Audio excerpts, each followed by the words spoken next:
అందరికీ నమస్తే, welcome to metro TV. నేను మీ రమ్య. ముందుగా బులెటిన్లోని హెడ్లైన్స్ చూద్దాం. అగ్నిమాపక శాఖలోకి 58 ఆధునిక వాహనాలు, జెండా ఊపి వాహనాలను ప్రారంభించిన సీఎం చంద్రబాబు.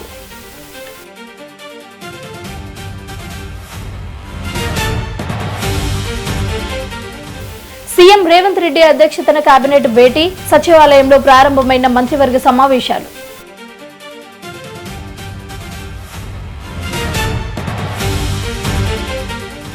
ఎన్డీఏ కాన్వేయర్ నియామకానికి మోదీ గ్రీన్ సిగ్నల్, రేసులో చంద్రబాబు, నితీష్ కుమార్.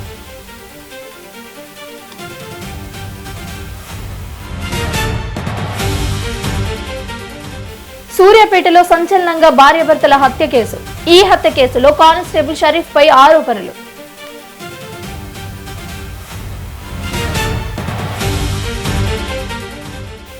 స్వాతంత్ర దినోత్సవం వేళ ఢిల్లీలో హై అలర్ట్, ఎర్రకోట చుట్టూ బహుళ అంచెల భద్రత.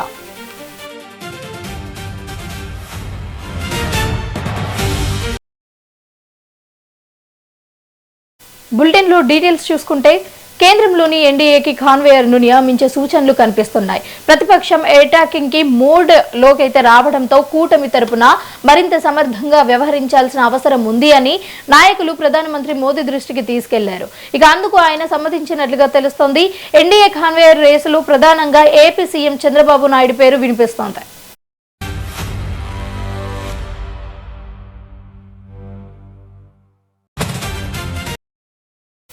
దీనిపై మరింత సమాచారం మా ప్రతినిధి శ్రీనివాస్ అందిస్తారు. శ్రీనివాస్, చెప్పండి.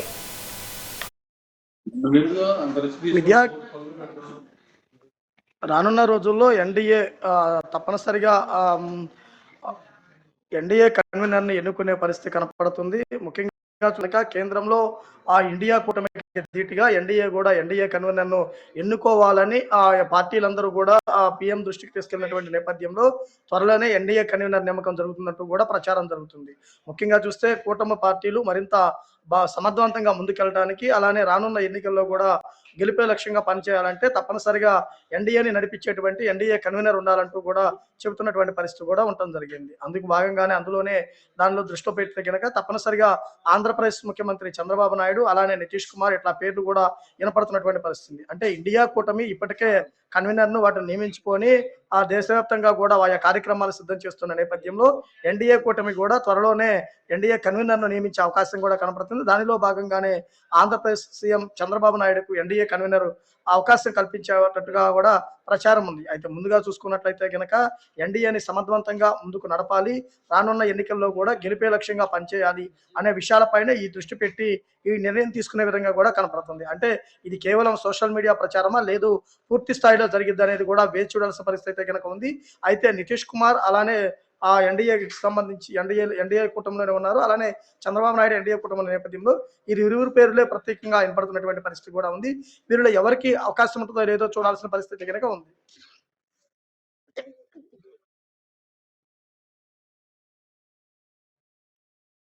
Thank you Srinivas.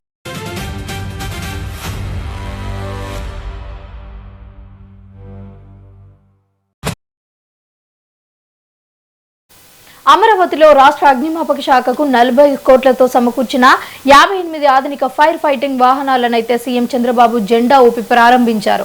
ఇందులో 25 ఆధునిక ఫైర్ ఫైటింగ్ వాహనాలు, 20 వాటర్ బౌజర్ల, అలాగే 13 quick response multipurpose fire fighting వాహనాలు ఉన్నాయి.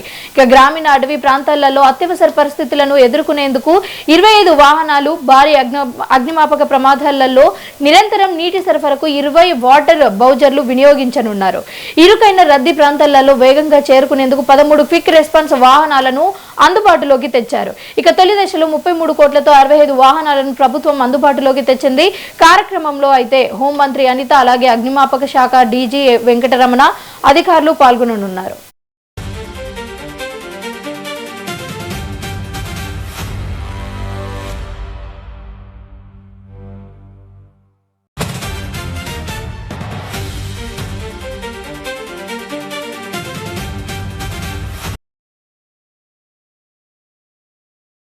రాజమహేంద్రవరంలో మంత్రి నారాయణ కీలక వ్యాఖ్యలు చేశారు. ప్రజలకు స్వచ్ఛమైన తాగునీరు, మెరుగైన రోడ్లు, లైట్లు, పార్కులు అందించాల్సిన బాధ్యత ప్రభుత్వంపై ఉంది అని అన్నారు. ఇక సాలిడ్ వేస్ట్ నిర్వహణ అత్యంత కీలక అంశాన్ని అయితే తెలిపారు. రాష్ట్రంలో రోజుకు సుమారు 7,000 టన్నుల చెత్త ఉత్పత్తి అవుతోంది అని, చెత్తను ప్రతిరోజు ప్రాసెస్ చేయకపోతే సమస్య మరింత పెరుగుతుంది అని చెప్పారు. గత ప్రభుత్వం లక్షల టన్నుల లెగసీ వేస్ట్ ని వదిలేసింది అని అన్నారు. ఇక ఏడాదిలో 85 లక్షల టన్నుల చెత్తను ప్రాసెస్ చేశాము అని తెలిపారు. రాజమహేంద్రవరం డంప్ యార్డులో చెత్తను అక్టోబర్ 2 నాటికి పూర్తి ప్రాసెస్ చేయడమే లక్ష్యము అని అన్నారు.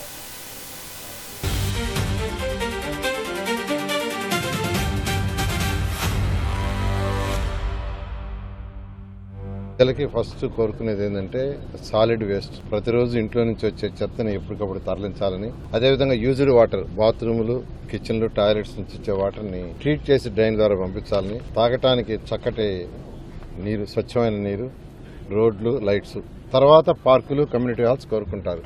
అందులో అతి ముఖ్యమైనది సాలిడ్ వేస్ట్. ఏదైతే ఇళ్ల నుంచి వచ్చే ఇళ్లు కావచ్చు, కమర్షియల్ కాంప్లెక్స్ కావచ్చు, హాస్పిటల్స్ కావచ్చు, హోటల్స్ కావచ్చు, దాని నుంచి వచ్చే చెత్త తీసుకుంటే ఈరోజు మన రాష్ట్రంలో 7,000 టన్నులు పర్ డే వస్తుంది. గత ప్రభుత్వం చెత్త ప్రభుత్వం ప్రజల మీద చెత్త పన్నేసింది. కానీ లక్షల కొద్దీ టన్నుల చెత్తని లెగసి వదిలేసిపోయింది. 2024 అక్టోబర్ 2వ తేదీ గౌరవ ముఖ్యమంత్రి గారు మచిలీపట్నంలో స్వచ్ఛాంధ్ర కార్యక్రమం చేస్తూ ఎన్ని లక్షల చెత్త ఉందని అడగటం జరిగింది. అప్పుడు మా అధికారులు చెప్పింది ఏంటంటే 85 లక్షల టన్నుల చెత్త గ్రౌండ్ లెవెల్ పైన ఉంది సార్. గ్రౌండ్ లెవెల్ లోపల ఎంత ఉందో అది ఇంకా కొలత వేయాలి. ఫస్ట్ గ్రౌండ్ లెవెల్ పైనుండే తీసేస్తే తర్వాత చేయగలమంటే ఆ రోజు ఆదేశించారు. ఎన్ని సంవత్సరాల్లో పూర్తి అవుద్దంటే 2 ఏళ్ళు అవుతుందంటే కాదు, నాకు 1 ఇయర్లో పూర్తి చేయాలంటే 85 లక్షల టన్నుల చెత్తని మా అధికారులు 2025 అక్టోబర్ 2వ తేదీ పూర్తి చేశారు. కరెక్ట్గా 1 ఇయర్లో గౌరవ ముఖ్యమంత్రి గారు ఇచ్చిన ఆదేశ ప్రకారం ప్రజలకి ఫస్ట్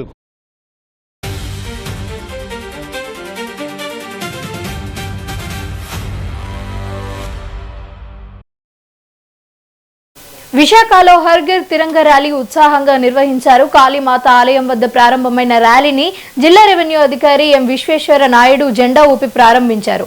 అక్కడి నుంచి పార్కు హోటల్ వరకు ర్యాలీ కొనసాగింది. వివిధ పాఠశాలలకు చెందిన విద్యార్థులు అధిక సంఖ్యలో పాల్గొని జాతీయ జెండాలతో సందడి చేశారు. ఇక దేశభక్తి నినాదాలతో సాగరితరం మార్మోగింది అని చెప్పొచ్చు. ఇక ఈ కార్యక్రమంలో జిల్లా టూరిజం అధికారిని మాధవి, అలాగే DVM Jagadish, EDO Prem Kumar, revenue శాఖల అధికారులు పాల్గొన్నారు.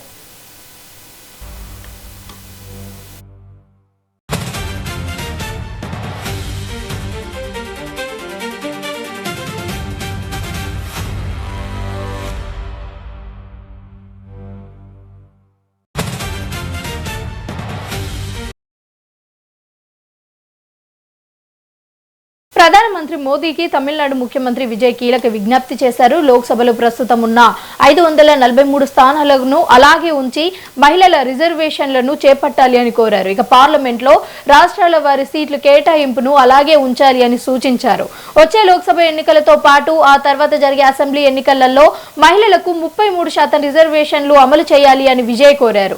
ఇక ఈ మేరకు రాజ్యాంగ సవరణలు తీసుకురావాలి అని ప్రధాని మోదీకి తమిళనాడు సీఎం లేఖ రాశారు.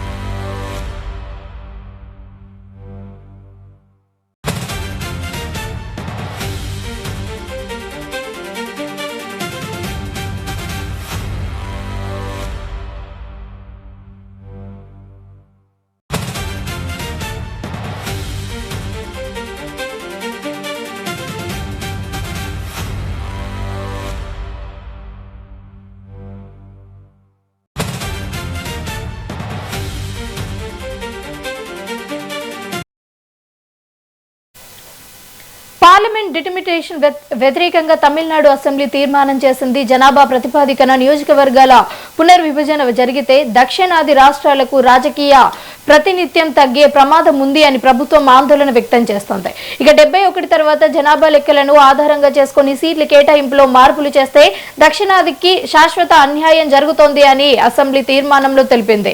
1967లో తమిళనాడు లోక్సభ స్థానాలు 41 నుంచి 39కి తగ్గిన విషయాన్ని కూడా ప్రస్తావించారు. ఇక అదే టైంలో మహిళలకు 33% రిజర్వేషన్లు వచ్చే లోక్సభ ఎన్నికల నుంచే అమలు చేయాలి అని సీఎం విజయ్ కోరారు.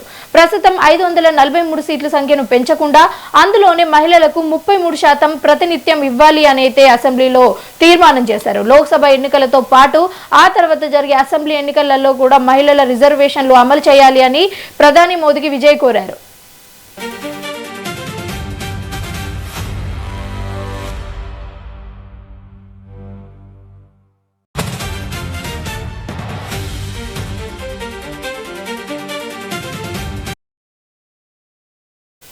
తెలంగాణ రాజకీయాలలో మరోసారి ఎమ్మెల్సీ ఎన్నికల హీట్ మొదలైంది.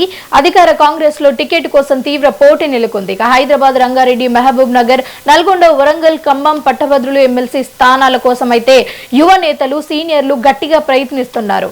గెలుపు అవకాశాలేనా లేకపోతే పార్టీ విధేయనా అని అయితే ఇక్కడ సామాజిక సమీకరణల ఏ ప్రతిపాదికన అధిష్టానం అభ్యర్థులను ఎంపిక చేస్తుంది అన్నది ఇప్పుడు ఇక్కడ హాట్ టాపిక్ గా మారింది.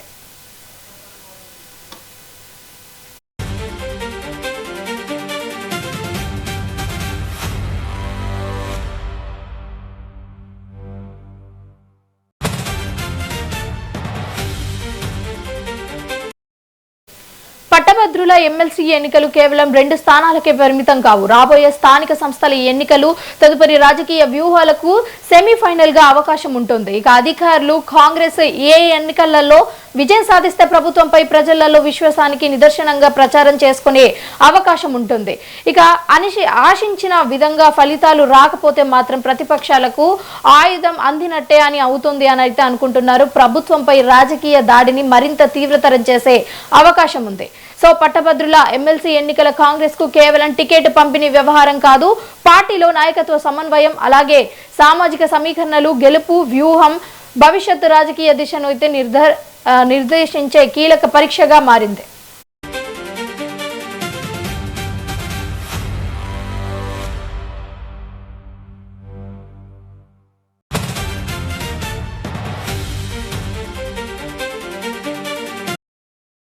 హైదరాబాద్, రంగారెడ్డి, మహబూబ్ నగర్ పట్టభద్రుల ఎమ్మెల్సీ స్థానానికి గట్టి పోటీ నెలకొంది. సామ రామ్మోహన్ రెడ్డి, అలాగే గౌరీ సతీష్, ఎంఎస్ఎన్ కంపెనీకి చెందిన జీవన రెడ్డి పేర్లు ప్రధానంగా వినిపిస్తున్నాయి. ముగ్గురు తమకంటూ బలమైన నెట్వర్క్ తో తాము పట్టభద్రులలో మంచి గుర్తింపు ఉంది అని అధిష్టానానికి వివరిస్తున్నట్లుగా తెలుస్తోంది. ఇక నల్గొండ, వరంగల్, ఖమ్మం పట్టభద్రులు ఎమ్మెల్సీ స్థానంలో చనగాని దయాకర్, కత్త అమిత్ రెడ్డి, పున్న కైలాష్ నేత, అలాగే ఇందిర మధ్య అయితే పోటీ నెలకొంది. ఇక ఈ ప్రాంతంలో కాంగ్రెస్ కు బలమైన క్యాడర్ ఉండటంతో అభ్యర్థి ఎంపిక పార్టీకి అగ్ని పరీక్షలా మారుతోంది. నల్గొండ, ఖమ్మం, వరంగల్ జిల్లాల మంత్రుల ఆశీర్వాదం కూడా అవసరము అని టికెట్ ఆశించిన నేతలు స్పష్టం చేస్తున్నారు.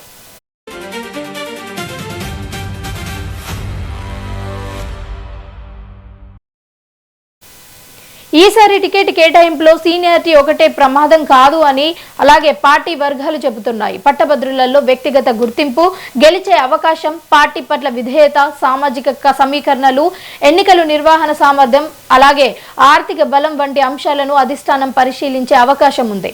పట్టభద్రుల ఎమ్మెల్సీ ఎన్నికలలో పార్టీ కంటే అభ్యర్థి ఇమేజ్, అలాగే ఉపాధ్యాయ ఉద్యోగ సంఘాలతో అనుబంధం, మేధావి వర్గాలలో గుర్తింపు వంటి కీలక పాత్ర అయితే పోషిస్తాయి. అందుకే కాంగ్రెస్ అత్యంత జాగ్రత్తగా అయితే అడుగులు వేస్తుంది అని చెప్పొచ్చు. ఇక టికెట్ ఆశిస్తున్న నేతలు పార్టీ పెద్దలతో అలాగే రాష్ట్ర నాయకత్వం వద్ద లాబింగ్ చేస్తున్నట్లుగా ప్రచారం జరుగుతోంది. టికెట్ దక్కని నేతలను ఎలా సమన్వయం చేస్తారు అన్నదే కూడా ఇప్పుడు ఇక్కడ సవాల్గా మారనుంది.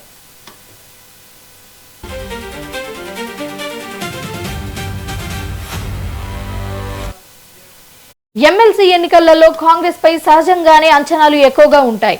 అభ్యర్థి ఎంపికలలో ఒక చిన్న పొరపాటు జరిగినా గానీ అసంతృప్తి పెరిగే అవకాశం ఉంటుంది.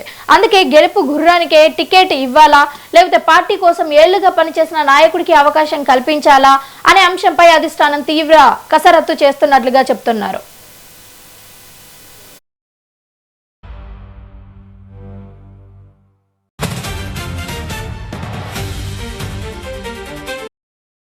మొత్తానికి కాంగ్రెస్ లో ఎమ్మెల్సీ టికెట్ల కోసం పోటీ ఉత్కంఠ రేపుతుంది అనే చెప్పొచ్చు.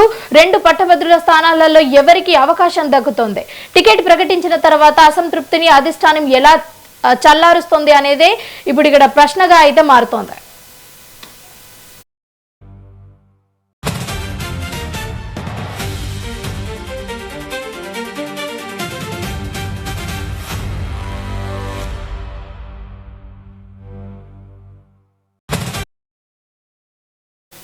బీజేపీ ఎంపీ ఈటెల రాజేందర్ రాష్ట్ర ప్రభుత్వంపై తీవ్ర విమర్శలు చేస్తున్నారు.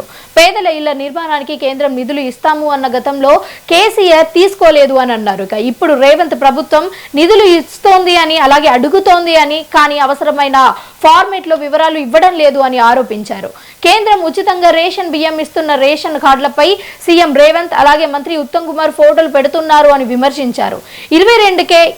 22A కింద ఎన్నో ఏళ్లుగా ఉన్న పేదల భూములను పెట్టి అన్యాయం చేస్తున్నారు అని అయితే ఆరోపించారు.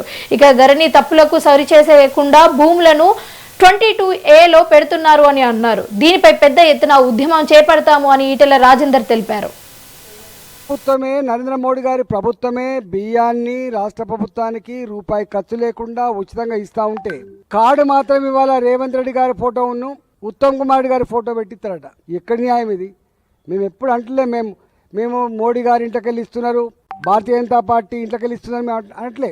రాష్ట్ర ప్రభుత్వం పైసలు ఖర్చు పెట్టినా, కేంద్ర ప్రభుత్వం డబ్బులు ఖర్చు పెట్టినా, ప్రజలు కట్టిన పనుల పైసలు అయినప్పటికీ కూడా సాంప్రదాయం ఏంటంటే ఇవో కేంద్ర ప్రభుత్వ నిధులతో ఈ రోడ్ వేసినామని, రాష్ట్ర ప్రభుత్వ నిధులతో ఈ రోడ్ వేసినామని చెప్పి పెట్టుకునేటువంటి సంస్కారం ఉంటుంది. కానీ ఇక్కడ రేవంత్ రెడ్డి ప్రభుత్వం మాత్రం మోడీ గారి ఫోటో లేకుండా, మినిస్టర్ అయినటువంటి ప్రహ్లాద్ జోషి గారి పేరు లేకుండా, తాత జాగీర్ లాగా ఇవాళ స్మార్ట్ కార్డు ఇస్తామని చెప్పి ఇప్పటికే 600 కోట్ల రూపాయలు ఈ కార్డ్స్ కోసం ఖర్చు పెట్టామని చెప్పి లెక్కలు చెప్పి ఇవాళ కార్డు జారీ చేసే ప్రయత్నం చేస్తున్నారు.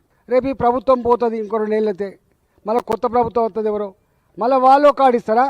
ఈ కార్డ్స్ అనేటివి పర్మనెంట్గా ఉండేటువంటి కార్డ్స్ కాబట్టి ఇవాళ కార్డు లేకపోయినా కూడా బియ్యం ఇచ్చే విషయంలో ఎక్కడ కూడా గింతంత ఇబ్బంది లేకుండా బియ్యం పోతున్నాయి. కానీ కార్డు ఉండాల్సిన అక్కడ ఉన్నది. దాంట్లో భారత ప్రభుత్వ సహకారంతో, రాష్ట్ర ప్రభుత్వ సహకారంతో అమలవుతున్నటువంటి ఈ బియ్యం స్కీమ్ అని చెప్పి రాసి కార్డు ఇస్తే పర్మనెంట్గా ఉండే ఆస్కారం ఉంటుంది.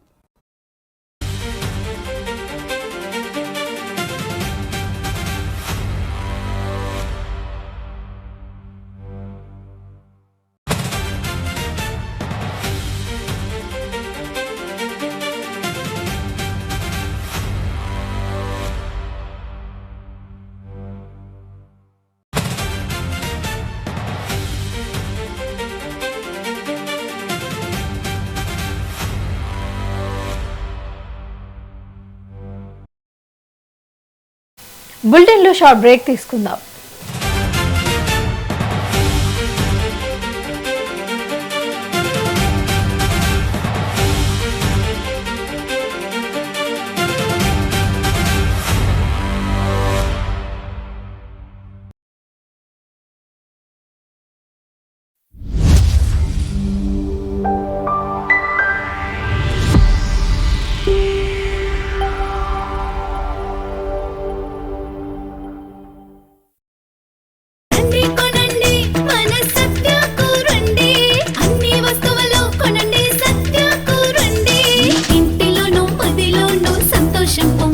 మీ సత్య తెలంగాణలో 1వ షోరూం ఇప్పుడు హైదరాబాద్ లో level 2 value zone Ameerpet. August 10 అత్యంత బ్రహ్మాండంగా ప్రారంభోత్సవ ఆఫర్ గా 30,000 రూపాయలకు పైగా కొనుగోలు చేసిన అందరికీ ఒక బంగారు నాణెం ఉచితం.